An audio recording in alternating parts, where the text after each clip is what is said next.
Olá, somos do Projeto Código Rosa, estamos no nosso segundo episódio do podcast, que é sobre o assédio moral. Eu sou o Arthur Azaf. Meu nome é Emily Souza e hoje a gente tem uma convidada muito importante, Luísa Andro, que tem bacharel em psicologia pela Unip. E é um prazer estar te recebendo hoje aqui, Luísa. Obrigada, gente. Fico muito feliz de poder participar do podcast de vocês. Em relação à sua trajetória, da onde nasceu essa vontade de se aprofundar na psicologia?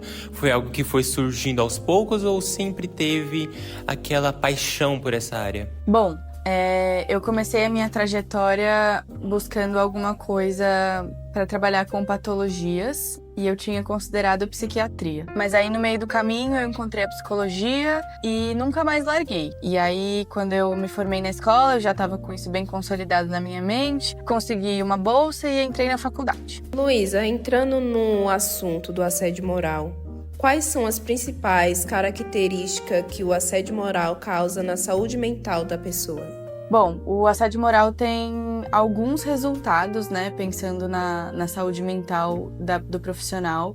Muitas vezes, baixa autoestima, medo de se mostrar no trabalho, de mostrar o próprio serviço, pode causar pânico, ansiedade. Então, tem alguns resultados desse assédio moral importantes, pensando na saúde mental. Mas no ambiente corporativo, existe algum sinal onde você pode identificar melhor através da psicologia, através da forma de falar, através de gestos? Existem alguns, né? Pensando no ambiente corporativo, quando se tem uma hierarquia dentro do trabalho, né? O chefe do chefe. Durante o ambiente de trabalho, né? Durante as relações dentro do trabalho, ela humilha ou ela usa muitas vezes palavras de baixo calão, ou ela diminui o seu trabalho, ou ela, de certa forma, persegue esse profissional. Então, ela tá ali conferindo tudo que esse profissional faz, com um pretexto de que precisa conferir o trabalho, mas esse tratamento não é para todos. Então, esse tipo de atitude dentro do ambiente de trabalho pode caracterizar assédio moral. E considerando a pessoa que está sendo assediada, né, a gente pode entender que o assédio passa a se concretizar quando tem prejuízos na saúde mental. Então, quando essa pessoa começa a ficar ansiosa ansiosa além do normal, né? Porque a ansiedade é uma coisa normal que a gente lida na vida. Mas quando passa de um limite, assim, uma ansiedade muito acima da média, quando se vai apresentar um projeto, ou mesmo quando vai entregar um trabalho simples, né? Uma planilha, alguma coisa, a pessoa começa a ficar ansiosa, ou tem crise de pânico, ou muitas vezes não confia no próprio trabalho, mesmo sabendo que ele está sendo feito da melhor forma.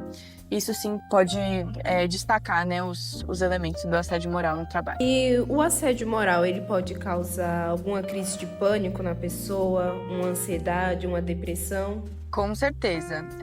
O assédio moral, ele pode ser, mas geralmente ele não é uma coisa instantânea. Então, vem de um momento todo de assédio, né, de perseguição dentro desse ambiente, vai aumentando os sintomas. Então, muitas vezes no começo às vezes é uma palavra ruim, um jeito ruim de repreender, e aí depois isso pode escalar, né? Pode virar violência verbal, pode escalar para coisas mais intensas. E com certeza tem prejuízos nesse sentido, né? Pânico, ansiedade, depressão, e que muitas vezes não são instantâneos, como eu falei, né? Leva um tempo. Então muitas vezes a pessoa já passou anos nesse lugar de assédio moral, tendo um chefe que tá abusando dela de alguma forma, ou é isso, né? Às vezes não é um chefe direto, mas é uma pessoa colocando aquela pressão ali que vai levando a causas psicológicas depois, né? Resultados ruins. A gente entende também que, em relação ao assédio moral, as mulheres, elas são mais suscetíveis a terem esse tipo de sofrimento nesse ambiente corporativo, que é um ambiente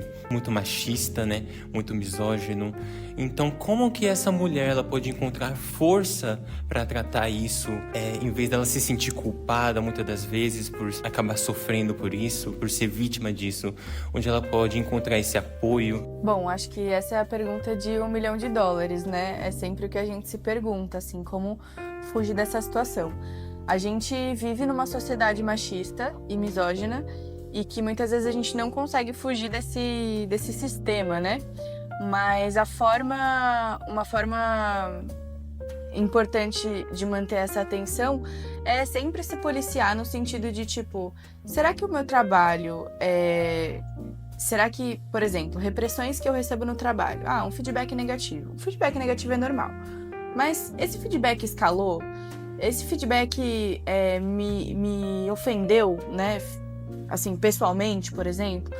Porque é isso, né? Pensando no machismo, as mulheres, quando são repreendidas no trabalho, quando estão num ambiente de assédio moral, muitas vezes as pessoas que estão fazendo esse assédio apelam para causas físicas e pessoais. Então, tinha que ser mulher. A gente sabe exatamente como que isso acontece, né? Então, a mulher que tá nessa situação, ela pode policiar muito essa situação dentro do trabalho. Então, se ela tem uma rede de apoio no trabalho, se ela tem colegas de trabalho que estão trabalhando ali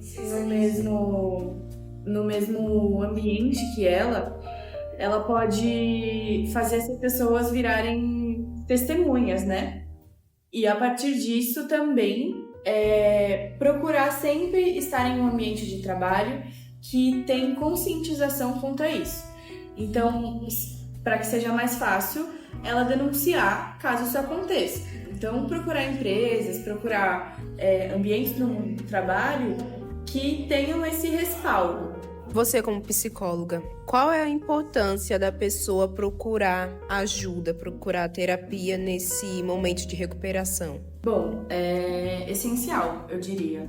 Quando a pessoa já passou por esse processo traumático, que é o assédio moral no trabalho, ela deve procurar uma terapia que fortaleça novamente a autoestima dela, que trate os sintomas que ela desenvolveu, né? Como a gente falou, podem ser ansiedade, depressão, pânico, para que ela consiga se empoderar novamente e voltar para o mercado de trabalho mais preparada para lidar com isso e um pouco mais fortalecida nesse sentido de autoestima, porque eu acho que o grande prejuízo do assédio moral é a falta de autoestima, porque o assediador elimina a sua confiança.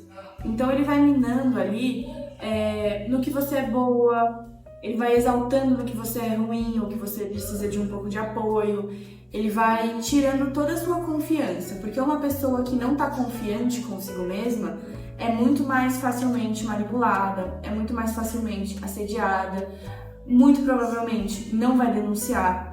Então, o assediador ele procura um perfil, né? Não é que é assim deliberado. Ele vai pegando mais fraco. Muitas vezes mulheres, né, que estão no mercado de trabalho, a gente sabe disso. Então, todas essas circunstâncias levam a isso. E procurar um profissional psicólogo para sair dessa situação, com certeza é essencial. E como a mulher ela pode se prevenir? Nós entendemos que é muito relativo em cada caso, em cada ambiente, então não tem como padronizar, dar instruções totalmente corretas, mas existem instruções que podem auxiliar na prevenção, na identificação correta? Bom, com certeza. Como eu disse, policiar essa situação no dia a dia é importante. Então, não deixar as coisas escalarem. No primeiro sinal que você perceber, poxa, talvez isso seja abusivo, talvez eu não devesse estar passando por isso, tomar aquelas providências que eu comentei. Então, procurar uma rede de apoio, avisar alguém, olha, isso está acontecendo, eu acho que não foi legal. Da próxima vez você fica de olho. Ou, se você achar que realmente a primeira atitude já passou do limite, sim, denunciar. Então, procurar esses canais, assim, ter terapia é importante, e identificar esses sintomas enquanto eles estão acontecendo. Sintomas que eu disse agora é mais no sentido de atitudes do assediador, né? Tipo, poxa, no primeiro sinal já ficar ligada para não deixar isso escalar, porque é isso, né? Se você deixa isso se prolongar por muito tempo, isso pode trazer realmente prejuízo na saúde mental. Na procura de um emprego onde essa mulher ela possa evitar esse tipo de situação, qual seria o melhor dos casos para minimizar isso? Quando a gente fala de mercado de trabalho, a gente fala de identificação com a empresa e com a vaga que você está se candidatando, né? Então, o que eu aconselho é que sempre essa mulher busque empresas que tenham uma cultura organizacional, que sejam contra o assédio, que falem sobre isso, que tenham canais de denúncia. Então, é importante que essa mulher busque uma empresa que tenha uma cultura organizacional incompatível com assédio. Assim, claro que é isso, né? Existe um mundo ideal e existe um mundo real. Dentro do mundo real, eu acho que existem algumas formas da gente minimizar isso. Com certeza não eliminar, mas minimizar sim. E como a gente pode diferenciar um ambiente de trabalho que é apenas rigoroso com um ambiente que é realmente muito tóxico? Bom, um ambiente de trabalho rigoroso, apesar dele ser rigoroso e intenso, né? Ele não te agride pessoalmente, primeiro, né? Os seus feedbacks negativos, por mais negativos que eles sejam, eles não podem contemplar a sua pessoa física naquele lugar, né? Mesmo quando se falam de soft skills, né? Que são habilidades pessoais, elas não devem ultrapassar um limite. Então, tudo bem você não trabalhar em público, tudo bem você não trabalhar em grupo, mas não tá tudo bem você ser hostilizado por não conseguir trabalhar em grupo. Isso não é uma possibilidade, isso com certeza caracteriza um ambiente tóxico.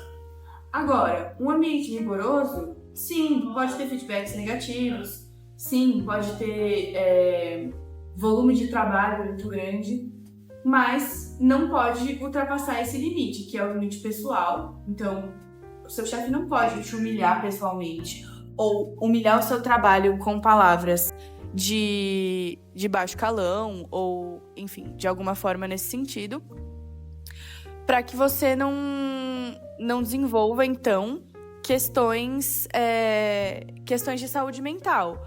Ou seja, talvez identificar a grande chave para identificar um problema, um ambiente tóxico e um ambiente de trabalho intenso, seja o que isso está causando nessa pessoa. Essa pessoa tem medo do próprio chefe? Essa pessoa tem receio de apresentar os próprios projetos? Essa pessoa treme, sua, tem questões físicas, né? Putz, antes de uma reunião a pessoa tem dor de barriga todas as vezes, sabe? Talvez seja o caso de analisar a situação com um pouco mais de cuidado e entender se realmente esse ambiente não está sendo tóxico e tem alguns elementos de assédio moral. Eu queria abrir uma pauta em relação à vida pessoal da vítima. Como que ela pode, aos poucos, se terapizando? Existe algum método em que ela pode fazer terapia em casa, seja na escrita, se é recomendado, coisas que possam acalmar a ansiedade? Que tipo de método é mais recomendado para casos onde há muita ansiedade, onde há ataques de pânico? Eu, como psicóloga, acredito que a psicologia é uma das profissões que a gente mais trabalha cooperativamente com outras profissões. Então, eu entendo que se a pessoa já está num estado muito intenso de prejuízo de saúde mental, talvez terapia... Talvez não, com certeza a terapia é essencial, mas talvez ela precise de alguns outros profissionais. Talvez, se a crise de pânico, por exemplo, ou a depressão estiver muito profunda, ela pode procurar um psiquiatra, de repente. Métodos de terapia, eu brinco que terapia tem que dar match, igual no Tinder, né? Então, tem pessoas que não conseguem fazer terapia online. E tem pessoas que só conseguem fazer terapia online. Seja por uma questão emocional, do tipo, poxa, quando eu tô presencial ali eu não consigo falar, não sai. Ou seja por uma questão de logística. Poxa, eu não consigo parar 1 hora do meu dia pra ficar na terapia, parar mais 1 hora porque eu tô no trânsito pra ir, mais 1 hora no trânsito pra voltar. Então, às vezes a terapia online é um recurso importante para essas pessoas. Existem também grupos de apoio para pessoas que passaram por situações de assédio moral. Então, talvez esse tipo de terapia em grupo, né, seja positivo para alguém que está passando nessa situação e talvez precise contar sua história ou precise ouvir histórias parecidas como forma de se identificar também. Isso, com certeza, é um processo terapêutico. Dá para reconstruir a saúde mental da pessoa depois de anos ela sofrendo Porque a gente sabe que hoje, na sociedade, as mulheres aguentam muito para manter o emprego, porque muitas vezes é separada, tem que criar os filhos sozinha e ela acaba sofrendo muito e aguentando aquele peso em cima dela por conta dos filhos, do marido. Tem como reconstruir a saúde mental dessas mulheres? Acredito que sim. Acho que existem caminhos para fortalecer de novo essa mulher. Eu acredito também que talvez não seja como antes, mas por outros meios e outros caminhos, outros lados, essa mulher consegue se fortalecer. Muitas vezes, tem mulheres que saem dessas situações de abuso, de assédio moral dentro do trabalho e vão, por exemplo, empreender. Vão ter o seu próprio negócio, vão trabalhar para si. A gente sabe que empreender no Brasil é um grande desafio, né? Mas que muitas delas encontram essa comodidade, não no sentido ruim da palavra, mas de ter a sua própria empresa, de não ter alguém acima dela, porque é isso, muitas vezes não dá pra ser como antes. Ficam cicatrizes, porque às vezes é um processo tão intenso que aquilo ali não vai sair daquela mente nunca mais. Mas ela vai se fortalecer em outros lugares. Então eu acredito que é isso. Cada caso é um caso, mas existem meios sim da gente reconstruir, né, a identidade e a autoestima dessa mulher. Estamos prestes a finalizar, mas nós gostaríamos de ter uma opinião mais pessoal sua em relação a você como mulher. Você que também está suscetível a passar por isso, você que pode ter alguma experiência, tem algo que você queira falar para quem está nos ouvindo, alguma recomendação, algum incentivo para muitas mulheres que muitas das vezes não têm força, não têm o apoio necessário, muitas das vezes não caem em si, que realmente estão passando por isso, que estão passando por algum tipo de abuso. Gostaríamos de ouvir você e o que você tem a falar. Bom, como mulher no mercado de trabalho, eu acho que o essencial, o principal, o primeiro passo é a gente estar sempre atenta à nossa realidade. Porque muitas vezes a gente entra no piloto automático, né? Vai pro trabalho, faz o que tem que fazer, volta, cuida da vida. A gente sabe como as mulheres têm jornada dupla, assim. Então, muitas vezes a gente vive no automático e a gente vai normalizando e naturalizando coisas que não são normais e muito menos naturais. Então, a gente tem que cuidar do nosso dia a dia ativamente. O que é importante é que a gente tenha um olhar ativo para a nossa rotina e para o nosso ambiente de trabalho, sempre observando e policiando se aquilo ali não passou do limite, se aquilo ali não está te trazendo prejuízos, que muitas vezes, como eu disse, não são imediatos. Às vezes você já passou meses com alguém te assediando moralmente, e aí você olha para aquilo e fala, opa, isso não era para ter acontecido. Então, sempre ter um olhar ativo é importante. E se são mulheres que, no caso, não têm rede de apoio, né, não tem esse tipo de respaldo, procurar terapia. Existem alguns canais de terapia a preço social ou gratuita. Na faculdade onde eu estudava, por exemplo, existem as clínicas escola. Eu sei que existem outras instituições também. A Unip tinha, eu acho que a São Camilo tem, a USP tem. Então, são clínicas escola que oferecem atendimento gratuito para pessoas que entram na fila, se cadastram, né? Então, essa é uma forma de conseguir terapia. Existem sites na internet também que oferecem terapia a preço social. Eu conheço o PsyMeet, que é um desses sites. Então, a terapia nasceu de um lugar muito elitista, né? Durante a ditadura. Servia aos militares, servia aos que tinham dinheiro. Mas eu, pessoalmente, acredito que a psicologia precisa servir à sociedade. A sociedade que tem dinheiro e a que não tem, a que tem acesso e a que não tem. Então, esse acesso, ele ainda falta muito, muito, mas ele já andou bastante e eu acho que essas mulheres têm condição de encontrar terapia para sua situação, seja ela online, seja presencial, seja gratuita, seja por preço social. Mas a terapia é importante para que ela consiga se fortalecer.